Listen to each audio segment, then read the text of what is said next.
Hello everyone, welcome to civil step teaching exam YouTube channel. तो दोस्तों, इस YouTube channel पे अब हम सिर्फ टीचिंग के एग्जाम्स की ही बात करेंगे। टीचिंग के जितने भी एग्जाम्स होते हैं, चाहे वो टेट का पेपर है, जेबीटी का पेपर है, टीजीटी का पेपर है, इन सभी पेपर्स के बारे में हम डिस्कस किया करेंगे।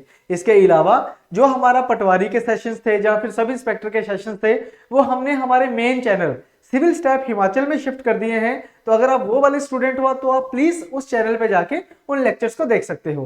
तो ये जो हमारा यूट्यूब चैनल होने वाला है, ये डेडिकेटली जो टीचिंग एग्जाम्स है उसके लिए है। और इस पर्टिकुलर एग्जाम्स के लिए हमने एक सीरीज शुरू करी है। शाम को 7:30 बजे आपको ये लेक्चर्स देखने को मिलेंगे। और इस पर्टिकुलर सीरीज में हम टेट के एग्जाम्स की बात किया करेंगे। तो टेट की अगर हम बात करें तो क्वालिफाइंग पेपर होता है। अगर आपने इन फ्यूचर कमीशन का पेपर देना है तो उसके लिए पहले आपको टेट का पेपर क्वालिफाई करना होता है। तो उसके कुछ प्रीवियस ईयर क्वेश्चंस आज की क्लास में मैं डिस्कस करूंगा। तो ये जो पेपर है, ये जेबीटी टेट का पेपर है दोस्तों, जो कि 24 जुलाई को कंडक्ट किया गया था पिछले साल, यानी कि 2022 में। तो उसमें जो मैथ के सवाल आए थे, मैथ के टोटल 10 क्वेश्चन थे जो पेपर में पूछे गए थे। तो ये जो 10 सवाल हैं, ये हम देखेंगे कि क्या सवाल पूछे गए थे और किस तरीके से हमने इसका आंसर निकालना था।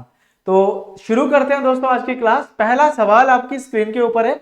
क्या लिखा हुआ है कि 1998 में किसी देश की जनसंख्या कितनी है? 30.3 मिलियन। 1998 में किसी देश की जो जनसंख्या थी वो 30.3 मिलियन थी। तो कौन सी संख्या जो है, आपसे पूछा गया है कि इनमें से कौन सी संख्या है जो 30.3 मिलियन के समान होती है। ठीक है, अब देखो यहां पे हमने आज तक क्या पढ़ा हुआ है? हमने हजार पढ़ा है ना, हजार पढ़ा है, हमने लाख पढ़ा हुआ है, हमने करोड़ पढ़ा हुआ है, करोड़ के बारे में पढ़ा है। लेकिन अगर हम बात करें मिलियन की, तो मिलियन क्या चीज होती है जी? मिलियन क्या होता है, बिलियन क्या होता है, ठीक है, बिलियन क्या होता है, ट्रिलियन क्या होता है, इसके बारे में भी आपको पता होना चाहिए। तो अगर मैं बात करता हूं मिलियन की, तो मिलियन होता है भाई 10 लाख। ठीक है, 10 लाख। जहां इसको मिलियन को आप क्या कह सकते हो? 6 जीरो। एक के पीछे 6 जीरो जब लगते हैं तो उसको हम क्या बोलते हैं कि ये क्या है, हमारे पास मिलियन है। उसी की तरह बिलियन की अगर हम बात करें तो ये होता है 100 करोड़। बिलियन क्या होता है? 100 करोड़। या फिर हम ये कह सकते हैं, जब एक के बाद 9 जीरो लगेंगे, 9 जीरो लगेंगे, तो उसको हम क्या बोलेंगे कि वो क्या है? 100 करोड़ या फिर 1 बिलियन है। ठीक है, तो यहां पे आपको बोला गया था 30.3 मिलियन। मतलब आपने क्या करना है, ये जो 30.3 है ना, इसको गुणा करना है 10 लाख से। 1 2 3 4 5 6, क्योंकि मिलियन क्या होता है? 10 लाख होता है। तो ये जो पॉइंट होगा, पॉइंट जब इसको आप डिवाइड बाय 10 करोगे तो जीरो से जीरो कट जाएगा। तो आंसर क्या आएगा? 303 और उसके नीचे 5 जीरो, उसके साथ 5 जीरो। तो 5 जीरो वाला आंसर ये था हमारे पास। ठीक है, 5 जीरो वाला आंसर ये रहा। तो 303 और उसके आगे 5 जीरो, तो ये हमारा आंसर है। वैसे 30 मिलियन को क्या बोला जाता है? 3 करोड़। तो ये 3 करोड़ 3 लाख पॉपुलेशन है। 3 करोड़ 3 लाख, जिसको हम कहते हैं 30.3 मिलियन। ठीक है, तो आई होप ये चीज आप सभी को समझ आ गई होगी। चलिए नेक्स्ट क्वेश्चन देखो।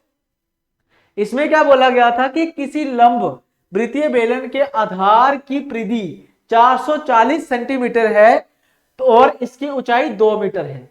ठीक है, अब देखो परिधि है सेंटीमीटर्स में और हाइट है किसमें? ऊंचाई है मीटर्स में। आपको बोला गया है कि इस बेलन का आयतन ज्ञात कीजिए। बेलन का क्या निकालना है? मुझे आयतन निकालना है।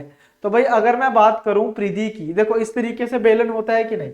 अगर मैं ऐसे बेलन को बना दूं तो इस प्रकार से हमारे पास बेलन होता है। ठीक है, इस प्रकार से हमारे पास बेलन होता है। और इसकी सरकमफ्रेंस जो है, इसकी जो परिधि है वो कितनी है? 440 सेंटीमीटर। मतलब ये पूरी परिधि कितनी है? ये हम बोलेंगे कितनी है हमारे पास? 440 सेंटीमीटर। तो रेडियस निकल जाएगा यहां से। और हाइट कितनी है हमारे पास? 2 मीटर, यानी कि 200 सेंटीमीटर। समझ गए जी? ये चीज आई होप आपको क्लियर होगी। इसमें कोई आपको डाउट नहीं रहा होगा। पर मुझे क्या लग रहा है इसमें कि जो आपको ये चीज गिवन है ना, इसमें थोड़ा सा दिक्कत है। इसको मैं थोड़ा सा ठीक करूंगा इन फ्यूचर, ठीक करूंगा इसको मैं, क्योंकि आंसर आपका मीटर्स में ही है। अभी आंसर निकालेंगे तो पता चल जाएगा। तो इसको मैं 2 मीटर ही रखता हूं अभी। ठीक है, तो यहां से अगर मैं रेडियस निकालता हूं, अगर मैं यहां से रेडियस निकालता हूं, त्रिज्या निकालता हूं, तो परिधि का फॉर्मूला क्या होता है 2 पाई आर। 2 पाई को कितना मानेंगे 22/7 और आर ये कितना है 440। ठीक है, तो ये 10 से खत्म होगा, ये पूरा 10 से खत्म हो जाएगा। रेडियस की वैल्यू 70 सेंटीमीटर आएगी, या फिर हम इसको मीटर में क्या लिख सकते हैं 0.7 लिखेंगे। ठीक है, अब आपसे पूछा गया है कि बताइए इसका आयतन क्या रहा होगा। आयतन क्या होता है पाई आर स्क्वायर एच। तो 22/7 इंटू आर की वैल्यू क्या आएगी 0.7 मीटर है ना, तो 7/10 और 7/10 लिख देते हैं। यहां भी 7/10, यहां भी 7/10 और मल्टीप्लाई बाय एच कितना है 2 है। तो ये हमारे सवाल का उत्तर होगा। अगर मैं इसको कैंसिल आउट करता हूं तो 22 गुना 7 154 154 और इंटू 2 308। तो 308 बाय 10 करेंगे, आंसर आएगा 30.8 मीटर स्क्वायर। तो 30.8 वाला कौन सा, ये रहा मीटर क्यूब सर, ये हमारा उत्तर होगा। मतलब सही करा है, हमने गलत नहीं करा है। आपको मुझे लगा था कि ये हो सकता है कि सेंटीमीटर की जगह पे मीटर लिख दिया हो, लेकिन ये बिल्कुल सही था। आंसर कितना आएगा 30.8। ठीक है, नेक्स्ट क्वेश्चन देखो क्या लिखा हुआ है। आपसे पूछा गया था कि 15/35 की तुल्य वह भिन्न ज्ञात करिए जिसका हर 7 हो। मतलब मुझे क्या करना है, इसको काटना है, 15/35 को काटना है और मुझे इसका जो हर है वो 7 लेके आना है। तो 7 कैसे आएगा, अगर मैं इसको 5 से कैंसिल आउट करता हूं तो 5 गुना 3 15, 5 गुना 7 कितना होता है 35। तो ऐसे 3/7 हो जाएगा कि नहीं, मतलब 15/35 जो है वो 3/7 के बराबर होता है। ठीक है, तो हर 7 है, आपसे पूछा गया है कि वो भिन्न क्या रही होगी, तो वो भिन्न क्या रही होगी 3/7 रही होगी। वो भिन्न क्या रही होगी हमारे पास 3/7 रही होगी। ठीक है, अगले सवाल की तरफ बढ़ते हैं। आपको क्या बोल दिया गया है इसमें कि अगर एक 3 अंक की संख्या, और 3 अंक की संख्या क्या है 2 4 और x। ठीक है, 2 4 और x है, और कह रहा है कि अगर वो 9 से भाग होती है, अगर वो पूरी 9 से भाग होती है तो बताइए x की जगह पे क्या आएगा। ठीक है, अब इसको करने के दो तरीके। पहला तरीका क्या है कि आप काटो, इसको डिवाइड कर लो। जैसे 9 गुना 2 होता है 18, है ना, 6 बचा। अब 6 के बाद मैं ऐसा कौन सा अंक लिखूं कि वो जो 9 से पूरा भाग हो जाए। तो आप क्या बोलोगे कि भाई 3 लिख लो, क्योंकि 63 क्या होता है 9 गुना 7 63। तो x की जगह पे क्या आ जाएगा 3। एक तरीका तो ये है। ठीक है, दूसरा तरीका क्या होता है कि भाई देखो, जब भी कोई नंबर हमारे पास अगर वो 9 से भाग हो रहा है, अगर कोई नंबर 9 से भाग होता है तो उसके जो अंक होते हैं उस पर्टिकुलर संख्या के, वो जो संख्या है उसके जो अंक होते हैं उनका जो जोड़ होगा वो भी 9 होना चाहिए, 9 से भाग होना चाहिए। तो ये 2 है प्लस 4 प्लस x, ये क्या होना चाहिए 9 के बराबर। तो ये 9 के बराबर कब होगा, जब x की वैल्यू कितनी रहेगी 3। जब x कितना होगा हमारे पास 3 होगा। समझ गए ना बात को, इस तरीके से भी हम ये कर सकते हैं। अगला सवाल देखो बच्चे क्या है। आपको बोला गया है कि 1 minus 10 square 45 upon 1 plus 10 square 45 का मान बताइए क्या रहा होगा, वैल्यू क्या रही होगी। तो चलिए देखें कैसे निकालना होता है, हमने इसको ट्राई करते हैं। चलो देखो, ऐसा करते हैं, ये जो 45 डिग्री है ना, इसको मान लेते हैं x। तो मेरे पास इक्वेशन क्या बनेगी, यहां पे मैं इक्वेशन क्या बनाऊंगा, यहां पे 1 minus 10 square x upon 1 plus 10 square x, ऐसे मान लेते हैं। ठीक है, अब देखो ये जो tan स्क्वायर थीटा होता है, क्या मैं इसको ऐसे लिख सकता हूं कि sine square theta, sine square x upon cos square x. ये हम सभी जानते हैं कि tan क्या होता है जी, देखो tan क्या होता है हमारे पास sine upon cos. Sine upon cos क्या होता है tan होता है। उसी प्रकार से नीचे क्या आएगा 1 plus sine square theta, sine square x upon cos square x. ठीक है, अब यहां पे अगर मैं एलसीएम ले लूं ऊपर कोस का, तो ऊपर क्या बनेगा हमारे पास, ऊपर इस तरीके से बन जाएगा कि cos square minus sine square x, ठीक है, upon cos square x, cos square x. और यहां पे क्या आ जाएगा नीचे sine square x plus cos square x upon cos square x. दोनों तरफ मैंने एलसीएम ले लिया। अब ये हो गया जी हमारा कैंसल आपस में, और sine square x plus cos square x क्या होगा, 1 के बराबर होगा। ठीक है, 1 के बराबर होगा। हमें पता है कि साइन स्क्वायर एक्स या sine square theta plus cos square theta क्या होता है हमारे पास, 1 के बराबर होता है। उसी प्रकार से जो cos square theta minus sine square theta किसके बराबर होता है, कोस 2 थीटा के बराबर होता है। कोस 2 थीटा के बराबर होता है, यानी कि ऊपर इसकी वैल्यू क्या रहेगी हमारे पास, कोस 2 एक्स। अब cos 2x की अगर मैं बात करता हूं, x की जगह पे 45 पुट करें तो रिजल्ट क्या बनेगा मेरे पास, cos 90 डिग्री बनेगा। आंसर क्या बनेगा, cos 90 डिग्री। अब cos 90 डिग्री क्या होता है, ये आपने मुझे कमेंट सेक्शन में बताना है, इनमें से क्या आंसर होगा। ठीक है, ये आपने मुझे कमेंट सेक्शन में बताना है कि जो cos 90 होता है वो कितना होता है, और वही हमारा आंसर होगा। ठीक है, मैं 50-50 कर देता हूं, ए ऑप्शन नहीं है, डी नहीं है, बी और सी में आपने मुझे आंसर बताना है। ठीक है, बी में आपने मुझे आंसर बताना है। चलिए दोस्तों, अब अगले सवाल के ऊपर बढ़ेंगे। नेक्स्ट क्वेश्चन देखो, आपको बोला गया है कि 25 विद्यार्थियों में से 72% गणित में रुचि रखते हैं। ठीक है, तो बताइए कितने विद्यार्थी गणित में रुचि नहीं रखते। अब दोस्तों टोटल 25 विद्यार्थी हैं, 25 स्टूडेंट्स हैं हमारे पास, जिसमें से 72% ने कहा कि हमारा पसंदीदा जो सब्जेक्ट है वो क्या है, मैथ है। तो कितनों ने कहा होगा कि पसंद नहीं है, कितनों ने कहा होगा, 28% ने। तो मुझे 28% निकालना है 25 का। इसको अगर मैं सॉल्व करता हूं तो कितना आएगा हमारे पास, 7। ठीक है, कितना आ जाएगा हमारे पास, 7 आ जाएगा। और यही इस प्रश्न का उत्तर होगा, यही इस प्रश्न का क्या होगा, उत्तर रहा होगा। ठीक है, चलिए दोस्तों अगले सवाल की तरफ बढ़ते हैं। क्या लिखा हुआ है यहाँ पे कि दो पूर्ण संख्याओं का गुणनफल 24 है। ठीक है, तो बताइए इनका न्यूनतम जो योग होगा, जो एडिशन होगा वो कितना होएगा। ठीक है, अब दो संख्याएं हैं ना, उनका गुणनफल 24 कैसे हो सकता है, जब 1 गुना 24 करेंगे 24 हो सकता है। ठीक है, 2 गुना 12 कर सकते हैं, 24 हो जाएगा। 3 गुना 8 किया जा सकता है, ये भी क्या होता है, 24 होता है।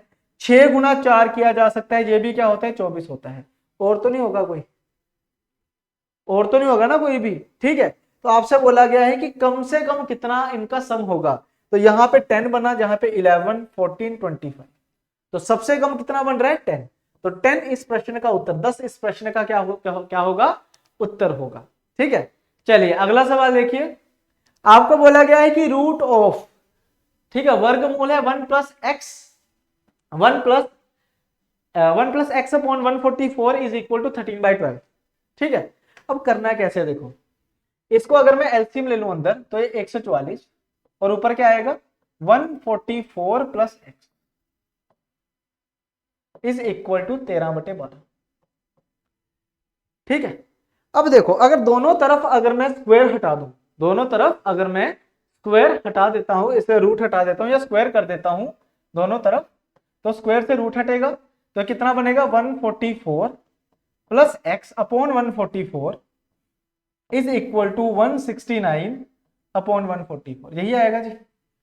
13 का स्क्वायर कितना होता है, 144, सॉरी 169, और 12 का 144। अब ये आपस में कैंसिल हो चुका है, तो यहां से अगर मुझे x का वैल्यू निकालना है तो कितना आएगा, 169 माइनस 144, ये बनेगा 25। ये कितना बन जाएगा हमारे पास, 25 बन जाएगा, और 25 जो है वो इस प्रश्न का उत्तर होगा। ठीक है, चलिए अगले सवाल की तरफ बढ़ते हैं। अब आपको क्या बोला है, ये देखो बड़ा अच्छा सवाल है। आपको क्या बोल दिया कि tan a जो है वो कोट b है, tan a और कोट b दोनों क्या बराबर हैं, तो बताइए a प्लस बी कितना होगा। ठीक है, देखो हम क्या करेंगे, ट्राइंगल बनाएंगे। ये मान लेते हैं कोई एंगल a है, ये मान लेते हैं कोई एंगल b है। ठीक है, ये होता है परपेंडिकुलर, इसको हम बोलते हैं बेस, इसको हम बोलते हैं हाइपोटेन्यूज। ठीक है, अब अगर मैं tan की बात करूं तो tan a कितना होगा, यहां पे tan a की वैल्यू कितनी होगी, p अपॉन b, है ना, p अपॉन b।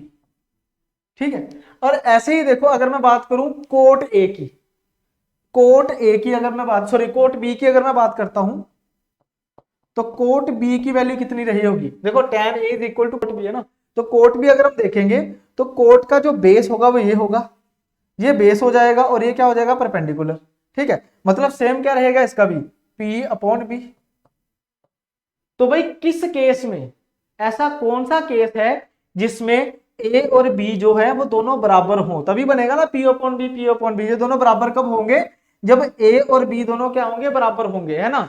और ये बराबर कब होंगे, जब ये दोनों एंगल कितने डिग्री के होंगे, 45 डिग्री के। ऐसा क्यों कहा मैंने, क्योंकि ये तो 90 डिग्री का फिक्स है।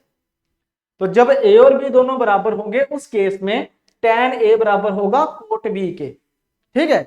तो यहाँ पे 45 अगर मानता हूं तो a प्लस बी कितना हो जाएगा हमारे पास, 90 डिग्री। a प्लस बी कितना हो जाएगा, 90 डिग्री होगा, ठीक है। हालांकि हर एक केस में ऐसा ही होता है, चाहे इसकी जगह पे अगर मान लो साइन थीटा सेकेंड साइन आ जाता, कोसिकेंट आ जाता, तब भी हमारा सेम ही होना था उत्तर, ठीक है, तब भी सेम उत्तर होना था। चलिए अगले सवाल की तरफ बढ़ते हैं। आपको बोला गया है कि जो नंबर 0 होता है, जो शून्य होता है संख्या, उसे क्या बोला जाता है, विषम संख्या बोला जाता है, अभाज्य संख्या बोला जाता है, प्राकृतिक संख्या बोला जाता है, या फिर पूर्ण संख्या बोला जाता है, ठीक है। अब देखो विषम संख्या क्या होती है, जैसे 1 3 5 7 9, तो इसमें 0 तो नहीं होता, तो ये हमारा आंसर नहीं होगा, ठीक है। अभाज्य संख्या क्या होते हैं, प्राइम नंबर्स क्या होते हैं, जैसे 2 है, 3 है, 5 है, 7 है, 11 है, तो ये भी क्या है हमारे पास, इसमें 0 नहीं है, तो ये भी आंसर नहीं होगा। प्राकृतिक संख्याएं क्या होती हैं, हमारे नेचुरल नंबर क्या होते हैं, 1 2 3 4, है ना।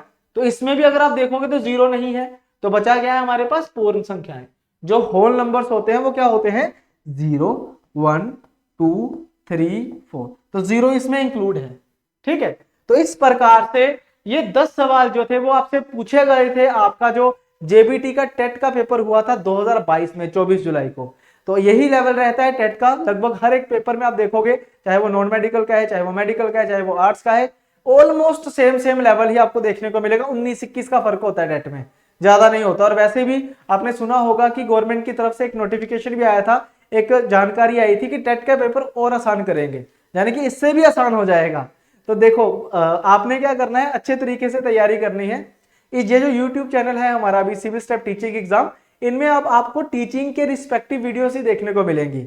आने वाली क्लासेस में आपको केमिस्ट्री की, बायोलॉजी की, फिजिक्स की सारी क्लासेस जो है वो देखने को मिल जाएंगी, सीडीपी की क्लासेस देखने को मिल जाएंगी। तो अगर आप टीचिंग एग्जाम्स की तैयारी कर रहे हो, चाहे वो आप किसी भी स्टेट का, चाहे सेंटर का, सीटेट का भी अगर प्रिपेयर कर रहे हो, तो आप इस चैनल को ज्वाइन कर सकते हो, सब्सक्राइब कर सकते हो, ठीक है। और अपने दोस्तों के साथ भी शेयर कर सकते हो जो टेट वगैरह की तैयारी कर रहे हैं, कमीशन वगैरह की तैयारी कर रहे हैं। बाकी अब हम नेक्स्ट क्लास में मिलेंगे नेक्स्ट क्वेश्चंस के साथ, तब तक के लिए thank you very much, bye bye.